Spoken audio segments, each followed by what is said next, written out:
আজ পড়ে শোনাব সুনীল গঙ্গোপাধ্যায়ের লেখা ভ্রমণ বিষয়ক উপন্যাস ছবির দেশে কবিতার দেশে।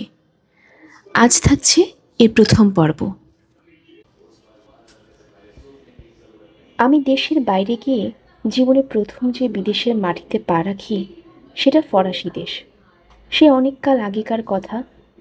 আমার তখন অল্প বয়স, বেশ গড়াপেটা শরীর স্বাস্থ্য, ঝুঁকিবহুল জীবন কাটাতে ভালোবাসি। হঠাৎ হঠাৎ বন্ধুদের সঙ্গে বনে পাহাড়ে চলে যাই, কিংবা সিমলা হায়দ্রাবাদের মতন বড় শহর দর্শন করতে গিয়ে পয়সার অভাবে 1-8 দিন না খেয়ে কাটিয়ে দিই, কিংবা মধ্যরাত্রে কলকাতা শহরে অকারণে অ্যাংলো ইন্ডিয়ানদের সঙ্গে মারামারি বাঁধিয়ে পুলিশের গুঁতো খাই। গারদে চোর পকেটমারদের সঙ্গে রাত কাটাই। তবু কিছুই গায়ে লাগে না, সবই যেন মজা। স্বেচ্ছাচারী জীবনযাপনের মধ্যে জীবনকে ঘুরে ঘুরে দেখার চেষ্টা। কিন্তু আমার বিদেশ যাবার, বিশেষত সাহেবদের দেশে যাবার কোনো সম্ভাবনাই ছিল না। সে বড় দামি দুর্লভ ব্যাপার। যদিও অল্প বয়স থেকে আমার স্বপ্ন ছিল বিশ্ব ভ্রমণের, বলা যেতে পারে কাটা মুন্ডে দেবার স্বপ্ন, কিংবা অন্ধের অভ্র পুষ্পচয়ন। আমি পূর্ববঙ্গের উদ্বাস্তু ও অতি গরিব পরিবারের সন্তান। কলেজ জীবনের শুরু থেকেই একাধিক টিউশনি ও নানা রকম খুচখাচ পার্ট টাইম কাজ করে পড়াশুনো চালিয়েছি। তাই পড়াশুনে খুব মন দিতে পারিনি। তেমন একটা মেধাবী ছাত্রও ছিলাম না। তাছাড়া সেই সময় থেকেই মাথায় কবিতা লেখার পোকা ঢোকে। লিটল ম্যাগাজিন বার করা ও কলেজের ক্লাস ফাঁকি দিয়ে কলেজ স্ট্রিট কফি হাউসে আড্ডা মারাটাই পরমার্থের মতন মনে হতো। খুব ভালো ছাত্র ছাড়া অন্য কারো সেই সময় বিদেশে যাওয়া দুঃসাধ্য ছিল। ধনী ব্যক্তিরা যে নিজ ব্যয়ে বিদেশ ভ্রমণে যেতে লাগে, তাও 50-এর দশকের শেষ দিকে ফরেন এক্সচেঞ্জ কৃচ্ছ সাধনের জন্য ভারত সরকার বন্ধ করে দিয়েছিলেন। মনসা, মথুরা, ব্রজ বিভিন্ন লেখকের ভ্রমণ কাহিনী পড়ে এবং গ্লোব ও ম্যাপ সামনে রেখে আমি পৃথিবী পরিক্রমা করেছি বহু অলস দুপুরে। ম্যাপ দেখা ছিল আমার প্রিয় নেশা। স্নানের সময় বাথরুমের নিভৃতিতে কখনো আমি স্পেনের দলদস্যু, কখনো আলাস্কার অভিযাত্রী। কাল্পনিক তলোয়ার এতবার চালিয়েছি যে আমার ধারণা হয়েছিল আমি ডগলাস ফেয়ার ব্যাংকসের সঙ্গে লড়ে যেতে পারব। যাই হোক, দারিদ্র্য, বাউন্ডুলেপনা ও কবিতা নিয়ে হৈ হৈ করে দিন বেশ ভালোই কাটছিল। এমন সময় অকস্মাৎ আমার জীবনে একটা পরিবর্তন এসে গেল। মার্কাস স্কয়ারে বঙ্গ সংস্কৃতি সম্মেলন ছিল তখন কলকাতার একটি বিশিষ্ট উৎসব। বাংলার সব রকমের পল্লীগীতি, রবীন্দ্রসঙ্গীত ও মার্গ সঙ্গীতের এমন মিলিত অনুষ্ঠান এখন আর হয় না। বড় চমৎকার ছিল ব্যাপারটা। আমি এবং আমার বন্ধুরা অল্প বয়স থেকেই গান পাগল। বড় বড় উচ্চাঙ্গ সঙ্গীতের অনুষ্ঠানে বেশি দামের টিকিট কেনার সামর্থ্য ছিল না বলে আমরা ফুটপাতে খবরের কাগজ পেতে রাতের পর রাত সেই গান শুনতে গিয়ে কাটাতাম। এই বঙ্গ সংস্কৃতি সম্মেলনের প্রাঙ্গণও ছিল তরুণ কবিদের একটি আড্ডাস্থল। কয়েকবার আমরা এখানে কবিতার স্টল দিয়েছি, লোকজনদের জোর করে ধরে এনে কবিতার বই গছিয়েছি। যে কবিতা পড়ে না তার বেঁচে থাকা উচিত না, এই ধরনের চিৎকারে গলা ফাটিয়েছি। একবার এক টুকটুকে ফর্সা বৃদ্ধা মহিলাকে ডেকে এনে বলেছিলাম, দিদিমা, আমাদের কবিতা কিনুন। তিনি বললেন, 2-4 লাইন পড়ে শোনাও তো। আমাদের কেউ একজন খুব ভাব দিয়ে পড়তে লাগলো। কয়েক লাইন শোনার পর সেই বৃদ্ধা ফিক করে মিষ্টি হেসে বললেন, এখন আর আমি এসব বুঝতে পারবো না, দাঁত নেই। এক সন্ধেবেলা সেই বঙ্গ সংস্কৃতি সম্মেলনের মাঠে আমরা জটলা করে বসে আছি। কেউ ঘাস ছিঁড়ে দিচ্ছি দাঁতে, কেউ একটা সিগারেট ধরাতেই অন্য একজন চেয়ে নিচ্ছে। খুব কাছ থেকেই ভেসে আসছে গান। আমরা এক কান দিয়ে গান শুনছি, অন্য কান আড্ডায়। এমন সময় রঙ্গস্থলে একজন সাহেবের প্রবেশ। কলকাতায় তখনও সাহেব মেম তেমন কিছু দুর্লভ ছিল না। আমার পরাধীন আমলে জন্ম, রাস্তায় ঘাটে সাহেব মেম দেখেছি প্রচুর। দেশ স্বাধীন হবার পরেও বেশ কিছু ইংরেজ থেকে গিয়েছিল। অ্যাংলো ইন্ডিয়ান ছিল চোখে পড়বার মতন। 50-এর দশকের শেষ পর্যন্ত চৌরঙ্গি পার্ক স্ট্রিট অঞ্চলকে বলা হতো সাহেবপাড়া। তখনও এক শ্রেণীর বাঙালি বা মারোয়ারি ছেলেরা এরকম সাহেব হয়নি। যুবকরা প্যান্ট পরা শুরু করলেও ধুতি বর্জন করেনি একেবারে। বিদেশ থেকেও অনেক সাহেব মেয়ে আসতো কলকাতায়। বেশ সুন্দর, ঝকঝকে, প্রাণ চাঞ্চল্যময় এই শহরটিকে সেই সময়ে কেউ আবর্জনা নগরী কিংবা মৃত নগরী আখ্যা দেবার কথা স্বপ্নেও ভাবেনি।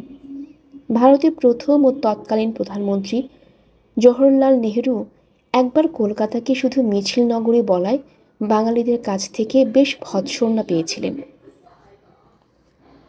অনেক বিদেশিরা আসতেন কলকাতায়। তাদের মধ্যে কিছু কিছু কবি, লেখক, শিল্পীরও দেখা পাওয়া যেত। 60-এর দশকের শেষার্ধে উগ্রপন্থা সারা পৃথিবীকেই কাঁপিয়ে দেয়। তারপর থেকে একটু নামকরা ব্যক্তিরা কেউ আর পৃথিবীর কোনো দেশে সহজ সাবলীলভাবে ঘোরাফেরা করতে পারেন না। সুইডেনের প্রধানমন্ত্রী পালোমে হত্যায় মানব ইতিহাসের একটি অতি কলঙ্কজনক ঘটনা। আমি যখনকার কথা বলছি 60-এর দশকের শুরু। তখনও বহু রাষ্ট্রনায়ক, রাষ্ট্রদূত, রাজনৈতিক নেতারা শরীর প্রহরী বিনাই থিয়েটার সিনেমা দেখতে যেতেন। সন্ধেবেলা রাস্তায় ইচ্ছে মতন একলা বেড়াতে বেরোতেন। পাবলো নেরুদা কিংবা স্টিফেন স্পেন্ডার কলকাতায় ঘুরে গেছেন যথেচ্ছভাবে। আদ্রে মালরো যখন ফরাসি দেশে মন্ত্রী, তখনও তিনি দিল্লিতে এসে একা ঘুরে বেরিয়েছেন। সুতরাং হঠাৎ কোনো বিখ্যাত ব্যক্তিকে দেখলে আমরা চমকে উঠতাম না। বিদেশি পর্যটকদের কাছে তখনও কলকাতা ছিল একটা অবশ্য দ্রষ্টব্য স্থান। বঙ্গ সংস্কৃতি সম্মেলনের মাঠে সেদিন আমাদেরই কোনো প্রৌঢ় পরিচিত যে সাহেবটিকে সঙ্গে করে নিয়ে এলেন, তার নাম পল অ্যাঙ্গেল। বেশ দীর্ঘকায়, সুঠাম চেহারা, বয়স প্রায় 60-এর কাছাকাছি। তিনি একজন অধ্যাপক ও কবি। সেখানে শক্তি চট্টোপাধ্যায়, সন্দীপন চট্টোপাধ্যায়, শরৎকুমার মুখোপাধ্যায়, ভাস্কর দত্ত, শঙ্কর চট্টোপাধ্যায়, সমরেন্দ্র সেনগুপ্ত, উৎপল কুমার বসু, তারাপদ রায়, প্রণব কুমার মুখোপাধ্যায় প্রমুখ, যাদের বলা হতো কৃত্তিবাসের দল, তাদের অনেকেই উপস্থিত ছিলেন। পল এঙ্গেল যোগ দিলেন আমাদের সঙ্গে। তিনি কথা বলেন জোরে জোরে, হাসেন গলা ফাটিয়ে। বেশ একটা সারল্য ফুটে ওঠে তার ব্যবহারে। তিনি আসছেন অর্ধেক পৃথিবী ঘুরতে ঘুরতে। ভারতে এসেও দিল্লি, বোম্বাইতে বহু কবি সাহিত্যিকদের সঙ্গে তার আলাপ হয়েছে। কলকাতাতেও প্রবীণ প্রখ্যাত লেখকদের সঙ্গে পরিচয় হয়েছে তার। আমাদের সঙ্গেও বেশ আড্ডা জমে গেল। এরপরে 3-4 দিন তিনি ঘোরাঘুরি করলেন আমাদের সঙ্গে। কলকাতার কিছু কিছু জায়গায় তাকে দেখালাম আমরা। নিমতলার শ্মশান ঘাটটি ছিল আমাদের একটি প্রিয় জায়গা। রবীন্দ্রনাথকে যেখানে পোড়ানো হয়েছিল, সেই ঘেরা স্থানটিতে দাঁড়িয়ে রাত্রে গঙ্গার দিকে তাকিয়ে তিনি বললেন, আহ, কি সুন্দর। তিনি তার কবিতা পড়ে শোনালেন আমাদের। আমরাও আমাদের দুর্বল ইংরেজি অনুবাদে কবিতা পাঠ করলাম। সেই সঙ্গে পানাহার ও হাসি ঠাট্টা। শক্তি, শরৎকুমার ও ভাস্কর দত্ত যেখানে উপস্থিত থাকে, সেখানে নেভার এ ডাল মোমেন্ট যাকে বলে। এরপর পল অ্যাঙ্গেল পাড়ি দিলেন ফিলিপিন্স হয়ে জাপানের দিকে। আমরাও মন দিলাম যে যার ভাবনায়। আমি কয়েকদিনের জন্য চলে গেলাম চাইবাসা হেসাডির দিকে। ফিরে এসে দেখি বড় বড় স্ট্যাম্প লাগানো একটি বিদেশি খাম আমার জন্য অপেক্ষা করে আছে। পল এঙ্গেল চিঠি লিখেছেন জাপান থেকে। তিনি জানতে চেয়েছেন আইওয়া বিশ্ববিদ্যালয় ক্রিয়েটিভ রাইটিং প্রোগ্রামে আমি যোগ দিতে রাজি আছি কিনা। আমার প্লেন ভাড়া ও থাকা খাওয়ার খরচ ওরাই দিবেন। আমেরিকার মধ্য পশ্চিমে আইওয়া বিশ্ববিদ্যালয়ে ইংরেজি সাহিত্য বিভাগের প্রধান অধ্যাপক এই পল এঙ্গেল। তিনি অক্সফোর্ডে পিএইচডি করেছেন এবং রোডস স্কলার। কিন্তু অধ্যাপনার চেয়েও কবিতার প্রতি তার বেশি ঝোঁক। তিনি কবিতে বিশ্ব ভ্রাতৃত্বে বিশ্বাসী। তার ধারণা পৃথিবীর যে কোনো প্রান্তেই যে যে কবিতা লেখে তারা সবাই সবাইকার আত্মীয়। মাঝে মাঝে তিনি আত্মীয় সম্মেলন ঘটাতে চান। বিশ্ববিদ্যালয়ে ইংরেজি সাহিত্য বিভাগের সঙ্গে তিনি ইন্টারন্যাশনাল রাইটিং প্রোগ্রাম খুলেছেন, যেখানে পৃথিবীর বিভিন্ন দেশ থেকে, এমনকি সেই চরম কোল্ড ওয়ারের যুগে সোভিয়েত ইউনিয়ন, পোল্যান্ড, হাঙ্গেরি থেকেও কবিদের আমন্ত্রণ করে আনেন। সেখানে পারস্পরিক মেলামেশা, কবিতা পাঠ, আলোচনা, অনুবাদ এইসব হয়। খরচ চালাবার জন্য তিনি আমেরিকার বড়লোক চাষা ও কিছু কিছু কোম্পানি মালিকদের কাছ থেকে চাঁদা তোলেন। আমেরিকার সরকারের সঙ্গে এই উদ্যোগের কোনো সংস্পর্শই নেই। পৃথিবীতে কোথাও যে কবিদের জন্য এরকম একটি কেন্দ্র আছে সে সম্পর্কে আমার কোনো ধারণাই ছিল না। পল এঙ্গেল খাটাতে পারেন দৈত্যের মতন। তিনি একার চেষ্টায় যে এরকম একটি কেন্দ্র গড়ে তুলেছেন তা অনেকটা অবিশ্বাস্য লাগে। কিন্তু পৃথিবীতে এরকম কিছু কিছু খ্যাপাটের লোক আছে বলেই তো পৃথিবীটা এত বর্ণময়। পরবর্তীকালে অবশ্যই কেন্দ্রটি অনেক বড় হয়েছে, প্রায় একটি প্রতিষ্ঠানে পরিণত হয়েছে। আফ্রিকার কালো দেশ, সোশ্যালিস্ট দেশ, আরব দেশ, আমাদের মতন গরিব দেশ এবং গণতান্ত্রিক দেশের শত শত কবি ও লেখক ওই আইওয়ার মতন ছোট্ট শহরে থেকে এসেছেন পল এঙ্গেলের আমন্ত্রণে। আমার পরে ওখানে গিয়েছিলেন শঙ্খ ঘোষ, জ্যোতির্ময় দত্ত, সৈয়দ মুস্তফা সিরাজ, কবিতা সিংহ প্রমুখ। ভারতের অন্যান্য ভাষা থেকেও অনস্ত মূর্তি, দিলীপ চিত্রের মতন বর্তমানে খ্যাতিমানেরা।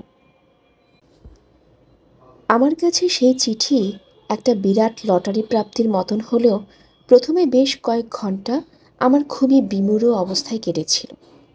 প্রস্তাবটি এমনই অপ্রত্যাশিত যে প্রায় অলীকের পর্যায়ে পড়ে। এত কবি লেখক থাকতে আমার মতন নগণ্য একজনকে ডাকা হলো কেন? আমি অবশ্য নিজেকে নগণ্য মনে করতাম না। তখন সদর্পে কীর্তিবাস নামে কবিতার পত্রিকা সম্পাদন করছি। বাংলা কবিতা নিয়ে খুব একটা ভাঙচুর করার স্পর্ধা পোষণ করে মনে মনে। তবু সাংসারিক দারিদ্র্যের জন্য বাইরে একটা হীনমন্যতা বোধ কাছু কাটিয়ে উঠতে পারি না। কিছুদিন আগে আমার বাবার মৃত্যু হয়েছে অপরিণত বয়সে। ভাই বোনেরা ছোট ছোট, পারিবারিক দায়িত্ব অনেকটা আমার কাঁধে। আমার সাংঘাতিক ভ্রমণের নেশা, তবু 14,000 মাইল দূর থেকে হুট করে ডাক এলেই তো যাওয়া যায় না। 2-4 দিনের ব্যাপার নয়, যেতে হবে বছর খানেকের জন্য। দোনামোনা করে কাটলো বেশ কয়েকটা দিন। ঘনিষ্ঠ বন্ধুদের কয়েকজনকে জানাতে তারা অবশ্য উৎসাহ দিতে লাগলো খুব। আমাদের কীর্তিবাস গোষ্ঠীর মধ্যে তখন একমাত্র শরৎ কুমারেরই বিদেশ সম্পর্কে অভিজ্ঞতা ছিল। পড়াশুনো করার জন্য তিনি এর মধ্যে কবছর ইংল্যান্ডে কাটিয়ে এসেছেন। তিনি ভরসা দিতে লাগলেন অনবরত। এমনও জানা গেল আমেরিকায় ওরা আমাকে যা হাত খরচ দেবেন তার থেকে কিছু কিছু বাঁচিয়ে দেশে নিজের পরিবারের জন্য পাঠানো যেতে পারে। ওখানকার 1 টাকা, দেশে 5 টাকা। 2-3 মাস অন্তর দেশে $100 পাঠালেই 500 টাকা। 60-এর দশকের গোড়ায় 500 টাকা মানে যথেষ্ট টাকা। স্কুল মাস্টারদের মাইনে 150 টাকার বেশি হতো না। পোনা মাছের কিলো ছিল 3.5 টাকা। তখনও হিপি আন্দোলন শুরু হয়নি। হিপি শব্দটাই ছিল অজ্ঞাত। হিপিরা এসে সারা বিশ্বে একটা পোশাক বিপ্লব ঘটিয়ে দিয়ে গেছে। পুরনো আমলের লোকদের নিশ্চয়ই মনে আছে, হিপিরা আসবার আগে লন্ডনের রাস্তাটাই না পরা পুরুষ দেখাই যেত না।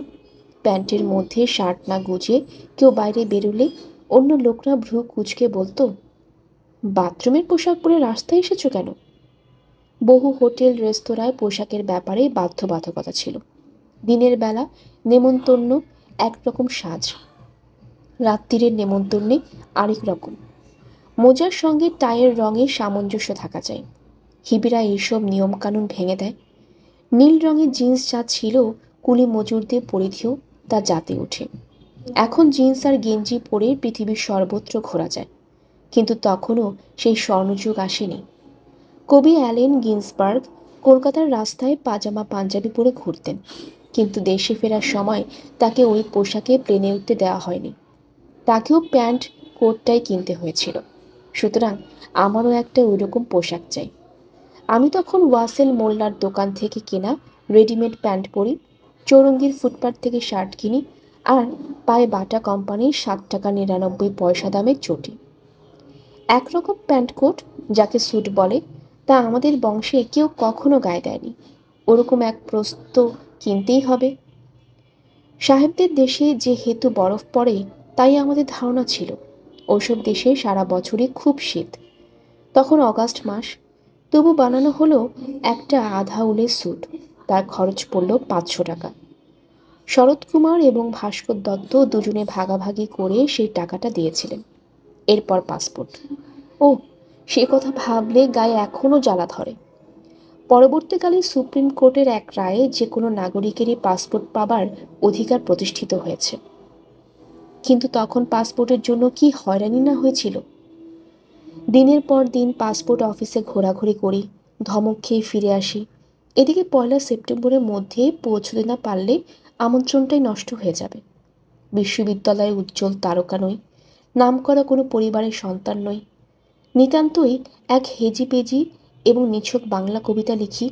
তবু আমাকে বিদেশের এক বিশ্ববিদ্যালয়ে প্লেন ভাড়া দিয়ে নিয়ে যাবে, 1 বছর থাকতে খেতে দেবে। এটা যেন পাসপোর্ট অফিসারের কিছুতেই সহ্য হচ্ছিল না। প্রত্যেকবার হাজার রকম জেরা এবং প্রত্যাখ্যান। রাগের চোটে এক এক সময় মনে হতো ঘুষি মেরে লোকটার দাঁত ভেঙে দিই। রাইটার্স বিল্ডিংয়ে গিয়ে হোম সেক্রেটারি, চিফ সেক্রেটারিকে ধরাধরি করেছি, কোনো কাজ হয়নি। এমনকি দিলীপ দত্ত নামে এক বন্ধুর আত্মীয়তার সূত্রে গিয়েছিলাম মুখ্যমন্ত্রীর কাছেও। এখন যেমন পশ্চিম বাংলার প্রতি কেন্দ্রের অবিচারের কথা খুব শোনা যায়, কংগ্রেস আমলেও এই সুরই ছিল। রাজ্যের প্রতি কেন্দ্রের বিমাতৃসুলভ আচরণ, এই বাক্যবন্ধটি খবরের কাগজে প্রায় দেখা যেত। আমি তো নিজের চোখেই দেখেছি, মুখ্যমন্ত্রী বাক্যবন্ধটি খবরের কাগজে প্রায় দেখা যেত। মুখ্যমন্ত্রী প্রফুল্ল সেন আমার পাসপোর্টের জন্য টেলিফোন করলেন, তবু কেন্দ্রীয় সরকারের এক অফিসার তা অগ্রাহ্য করলেন। সেই অফিসারটি আমায় বলেছিলেন, আমি কি প্রফুল্ল সেনের কাছ থেকে মাইনে পাই? এরপর একটা ম্যাজিকের মতন ব্যাপার হলো। তারাপদ রায়ের মেসো মশাই দেবী রায় এক জাদরেল পুলিশ অফিসার, তখন লালবাজারে ডিসিডিডি। তারাপদ রায় আমাকে নিয়ে গেলেন তার মেসোর কাছে। মেসো মুচকি হেসে বললেন, হয়ে যাবে, তখন আর মাত্র একটা দিন বাকি। কলকাতা বিমানবন্দরটি সেই সময় এমন রুগ্ন হয়ে যায়নি। বহু বিদেশি বিমান এখানে ওঠানামা করত। আমার টিকিট ছিল প্যান অ্যামের, রাত 2টোয় যাত্রা। আগের দিন পর্যন্ত ধারণা হয়েছিল যাওয়াই হবে না। শেষ মুহূর্তে পাসপোর্ট সংগ্রহ, ভিসা, রিজার্ভ ব্যাংক ক্লিয়ারেন্স ইত্যাদির জন্য ছোটাছুটি করতে গিয়ে ক্লান্তিতে আমি কুকুরের মতন জিভ বার করে হাঁপাচ্ছিলাম। তবু সব ক্লান্তি মুছে গিয়েছিল বন্ধু বান্ধবদের ভালোবাসায়। আমাদের দমদমের বাড়িতে প্রচুর বন্ধু এসেছিল আমাকে বিদায় জানাবার জন্য। বেহালা থেকে এসেছিলেন অরবিন্দ গুহ। সে রাতে তিনি আর বাড়ি ফিরতেই পারেননি। অবশ্য সব বন্ধুই যে খুশি হয়েছিল তা নয়। 2-1জন খুবই ক্রুদ্ধ ও ঈর্ষান্বিত হয়ে আমার মুখ দেখা বন্ধ করেছিলেন, যেন আমাকে নির্বাচন করা আমারই অপরাধ। এজন্য আমার মনে অবশ্য খানিকটা লজ্জার ভাবও ছিল। অগাস্ট মাসের গরমে গরম স্যুট পরে, শু মোজা পায়ে, গলায় মেরুন টাই বেঁধে নবকার্তিকের মতন চেহারায় ঘামতে ঘামতে উঠলাম বিমানে। আকাশে ওড়ার সঙ্গে সঙ্গে ঘুমিয়ে পড়লাম। বিমানটি প্রথম থেমেছিল করাচিতে। অস্পষ্ট উষালোকে করাচি বিমানবন্দরে বাংলা অক্ষরের নাম লেখা দেখে রোমাঞ্চ হয়েছিল। এখন নিশ্চয়ই সেই বাংলা নাম মুছে দেওয়া হয়েছে। দ্বিতীয় বিরতি রোমে, তখন আমি ঘুমন্ত। তারপর প্যারিসে পৌঁছে আমাদের বিমান থেকে নামিয়ে পাঠিয়ে দেওয়া হলো ট্রানজিট লাউঞ্জে। সারা রাত ঘুমিয়ে সব অবসাদ দূর হয়ে গেছে। ঠোঁট থেকে মুছে গেছে আগের দিনে হয়রানির বিরক্তি। শরীর বেশ টাটকা ঝরঝরে। একটা সিগারেট ধরাতে গিয়ে হঠাৎ আমার রোমাঞ্চ হলো। গতকাল সকালেও ভেবেছিলাম পাসপোর্ট পাবো না। এখন আমি সত্যিই বিদেশে এসে গেছি। প্যারিস, এই সেই প্যারিস।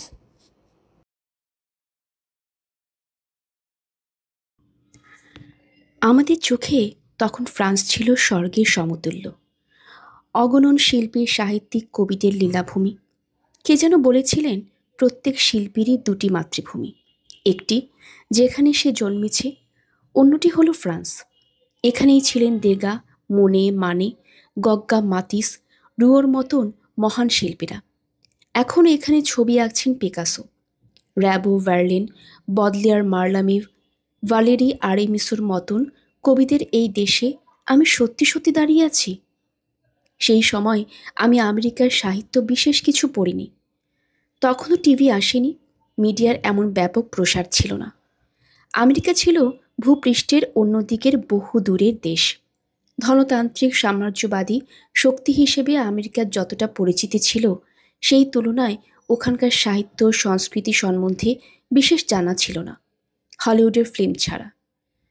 তখন আমরা অনেকেই ফরাসি সংস্কৃতি ও কাব্যে বিভোর। এলিয়েন মার্কস সম্পাদিত French poetry from Baudelaire to the present নামে বইখানি ছিল আমার প্রতিদিনের সঙ্গী। সেই যাত্রাতেও সুটকেসে নিয়েছি।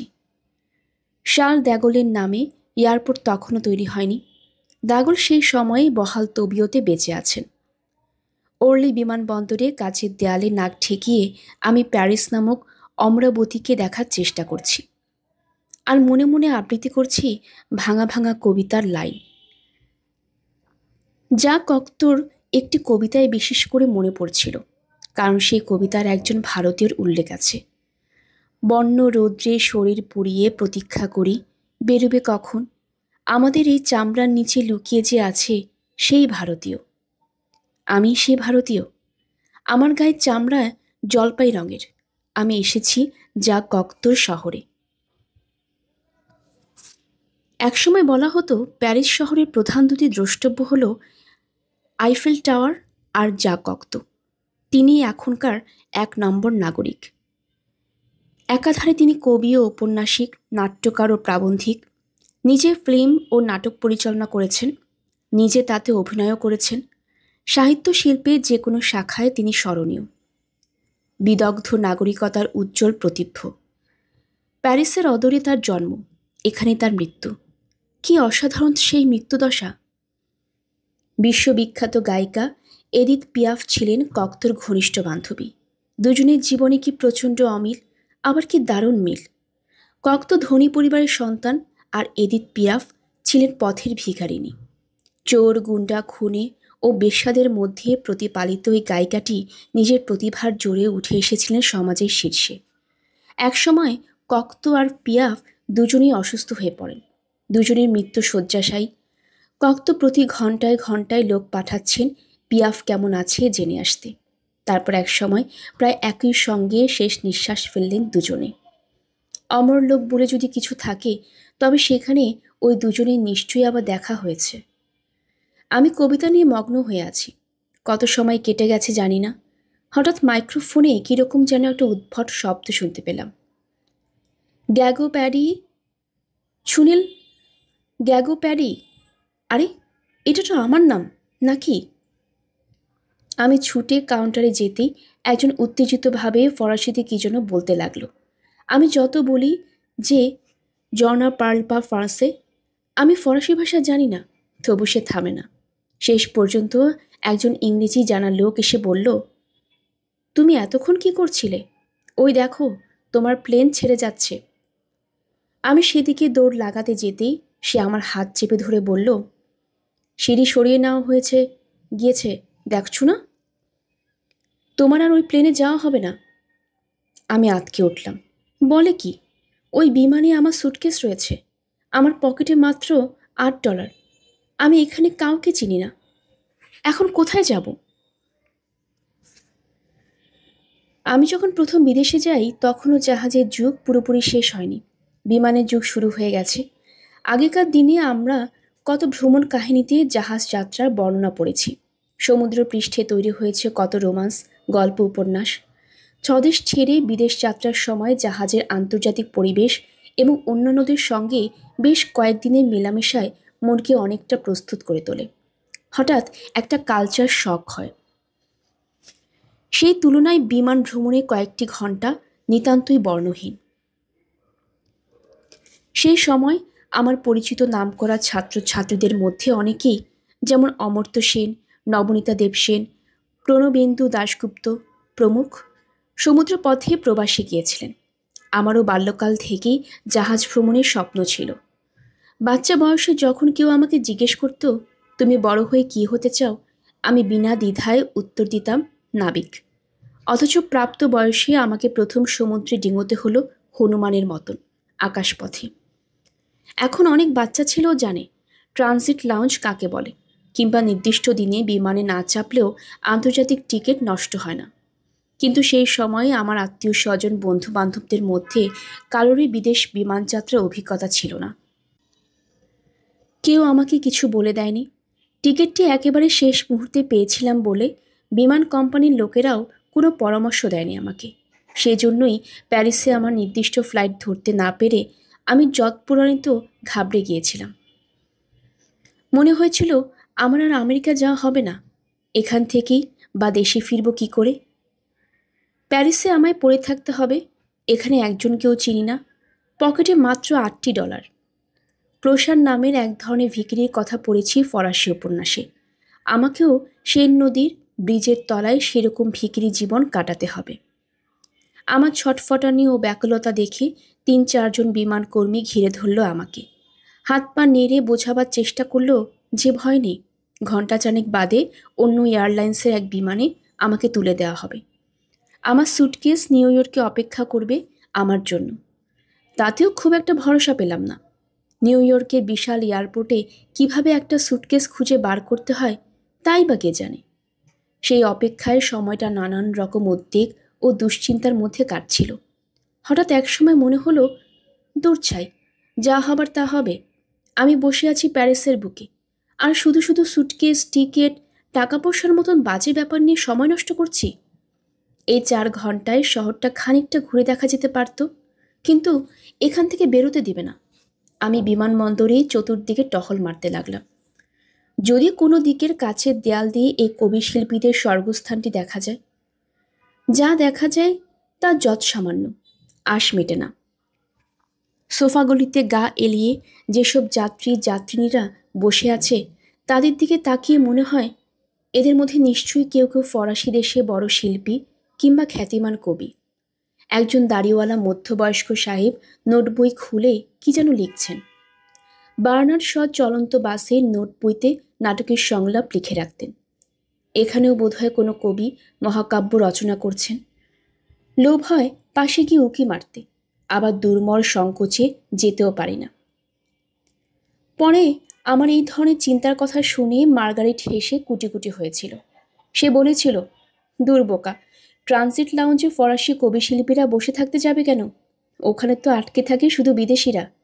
যে লোকটা খাতা খুলে কিছু লিখছিল সে নিশ্চয়ই ব্যবসার হিসেবপত্র টুকে রাখছিল। সেই 4 ঘন্টা কোনো একজন ব্যক্তির সঙ্গেও আমার আলাপ হয়নি। ফরাসি বলতে হবে এই ভয়ে মুখ খুলিনি।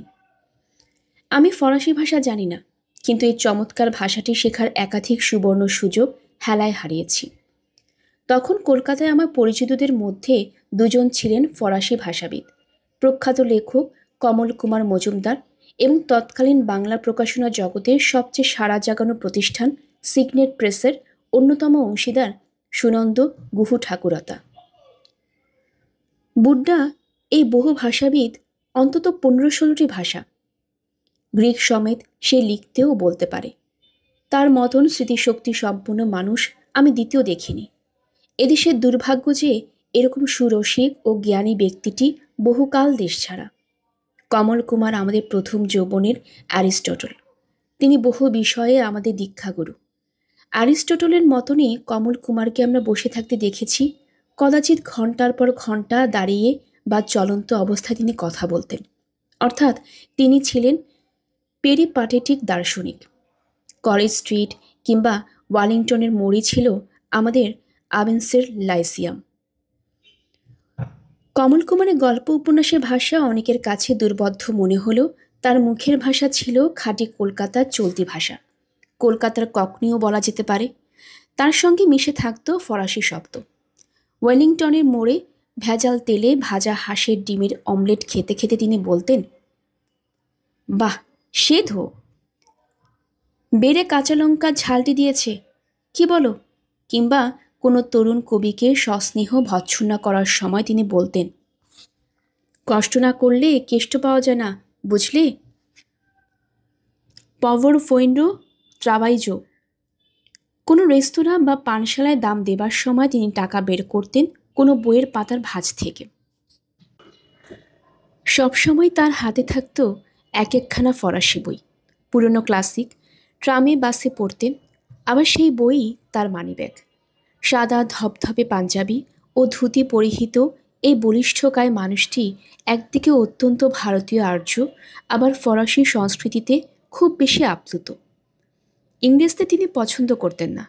এদেশে ইংরেজ মনস্ক বাঙালিরা ছিল তার উপহাসের পাত্র। এমনও তিনি বলেছিলেন যে বঙ্কিমের আমল থেকেই বাংলা গদ্য লেখা হচ্ছে ইংরেজি সিনট্যাক্সে। এর বদলে ফরাসি গদ্যকে আদর্শ হিসেবে ধরলে আমাদের গদ্য অনেক উন্নতি হতো। সম্ভবত তিনি ফরাসি সিনট্যাক্সে বাংলা গদ্য লেখার চেষ্টাও করেছেন। ফরাসি ভাষায় বিশেষণ বিশেষ্যের পরে যেমন লাল গোলাপের বদলে গোলাপ লাল, এরকম নিদর্শন আছে তার রচনায়। দেশের বাইরে কখনো পা দেননি কমল কুমার।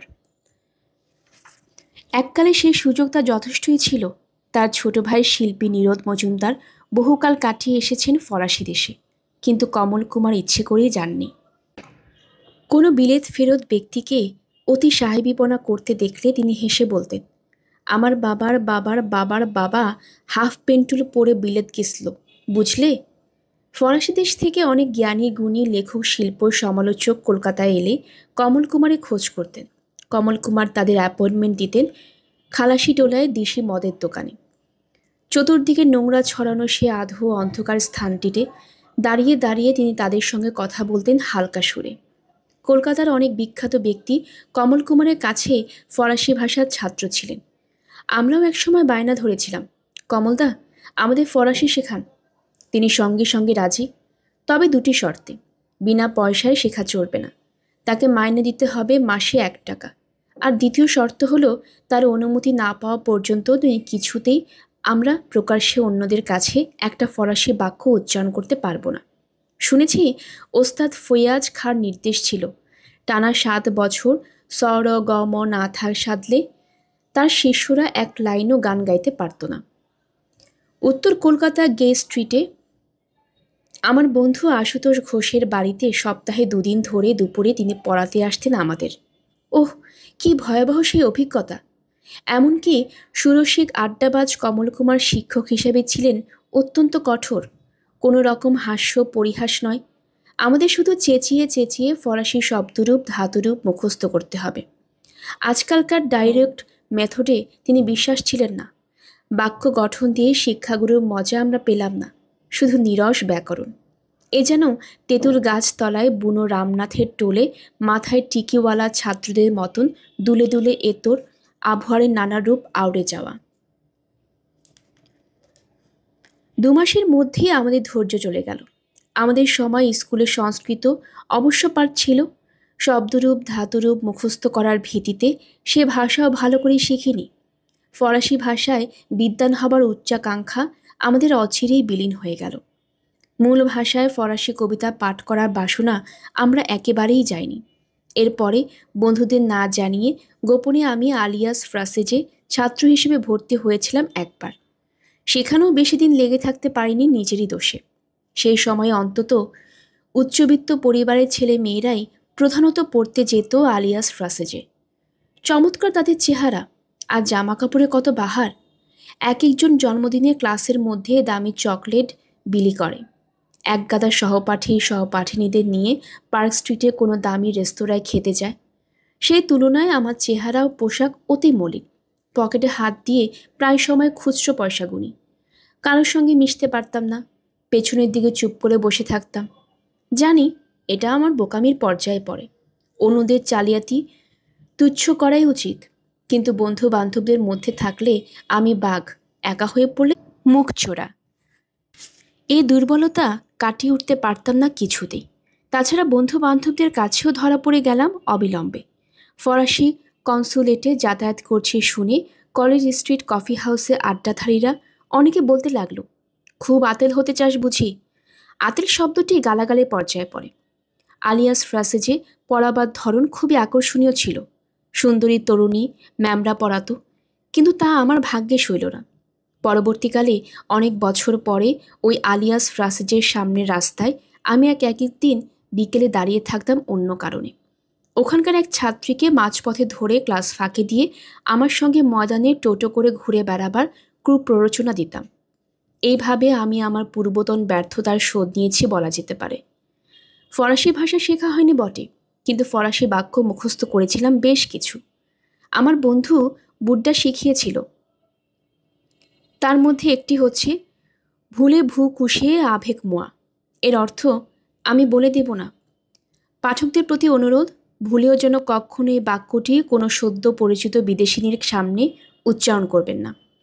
প্যারিসের প্রথম দিন সেই 4 ঘন্টার অপেক্ষায় আমি কিছুই দেখিনি। পৃথিবীর সব বড় বড় শহরে বিমানবন্দরই একরকম, চরিত্রহীন। জাহাজ কিংবা ট্রেন যাত্রা নিয়ে কত অসংখ্য কাহিনী রচিত হয়েছে, সেই তুলনায় বিমান যাত্রা নিয়ে কিছুই না। নিউ ইয়র্ক পৌঁছে আমার সুটকেসটা খুঁজে পেয়েছিলাম ঠিকই।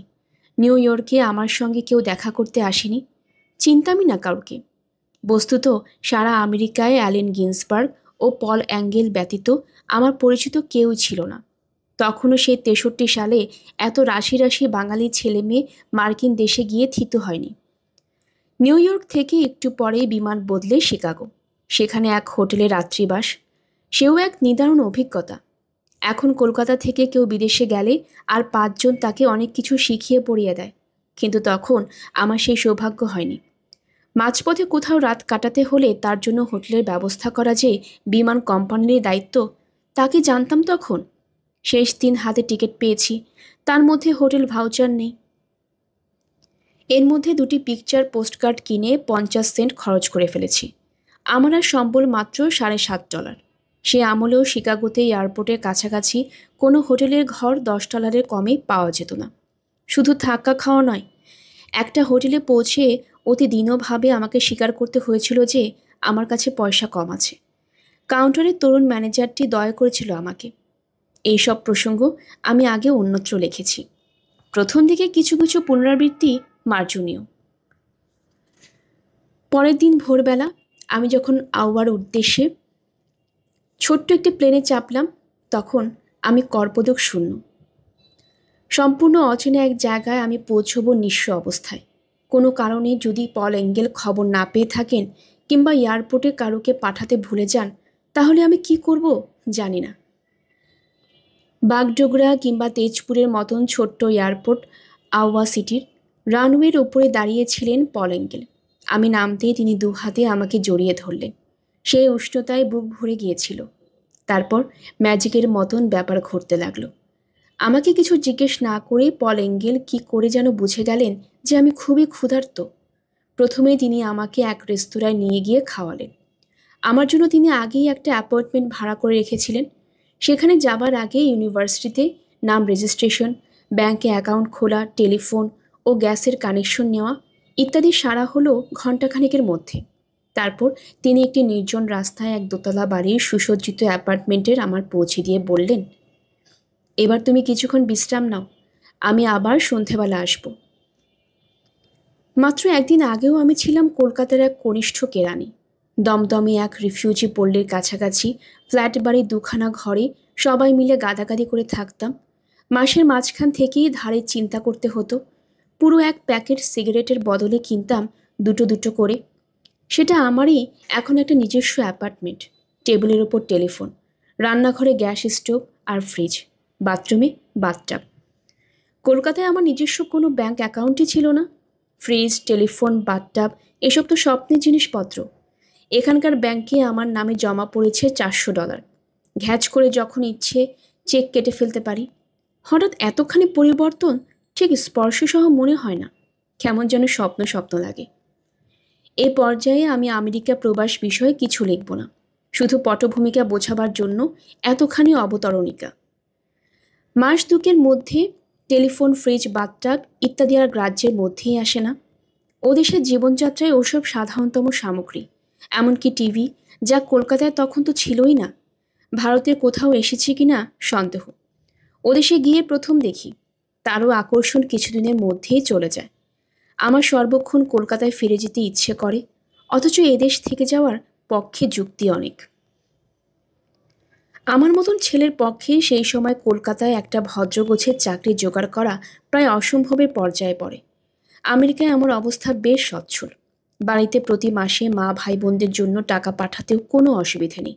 বিয়ে করিনি, পিছুটানও নেই অন্য কোনো। পল অ্যাঙ্গেলের দেওয়া স্কলারশিপের মেয়াদ ফুরিয়ে গেলেও অন্য কোনো চাকরি পাওয়ার অনেক সুযোগ আছে। ওর মধ্যেই আমাকে একটি লাইব্রেরি অ্যাসিস্ট্যান্টের চাকরির প্রলোভন দেখানো হয়েছিল। আমার ভিসা ছিল 5 বছরের। টানা 5 বছর থাকার কোনো অসুবিধেই নেই।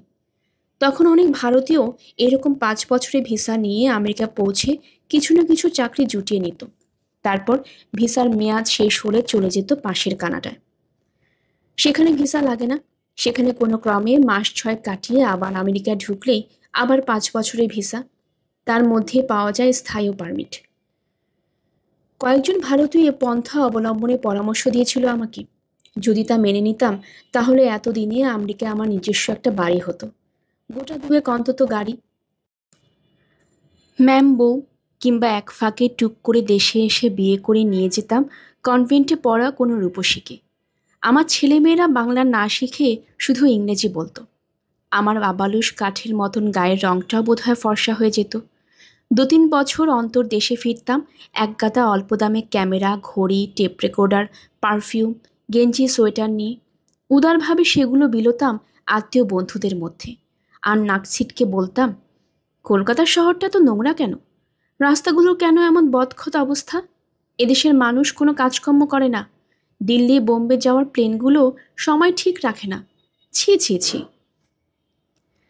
আমি তো গেছি গরিব দেশ থেকে, পোল্যান্ড, রোমানিয়া, এমনকি ইংল্যান্ড থেকেও যেসব কবি লেখকরা গিয়েছিলেন তাদেরও আমেরিকার এমন সুলভ জিনিসপত্র এবং চাকরি পাওয়ার সুবিধে দেখে চোখ ধাঁধিয়ে গেল।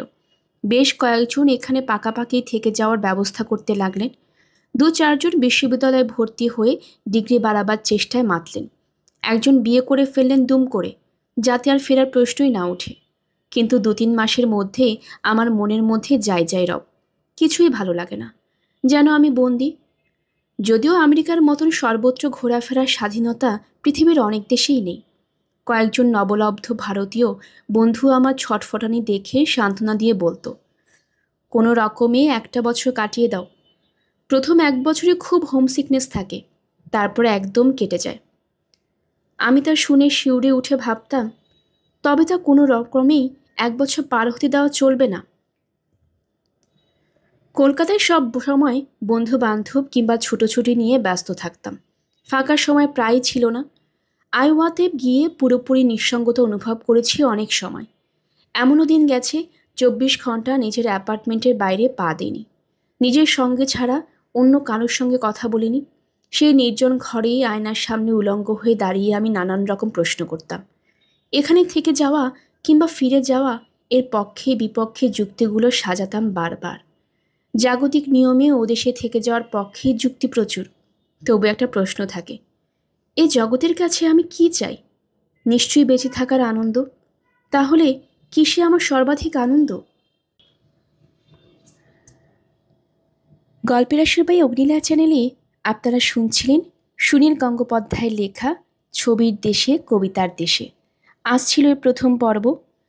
আপনারা যারা নতুন আমাদের চ্যানেলটি শুনছেন, এই গল্পটি শুনছেন, আশা করছি আপনাদের সবার কাছে ভালো লাগছে। এই গল্পের আরও একটি পর্ব নিয়ে আপনাদের সামনে হাজির হব। সবাই ভালো থাকবেন, আশেপাশে যারা আছেন তাদের সবাইকে জানিয়ে দেবেন। ধন্যবাদ।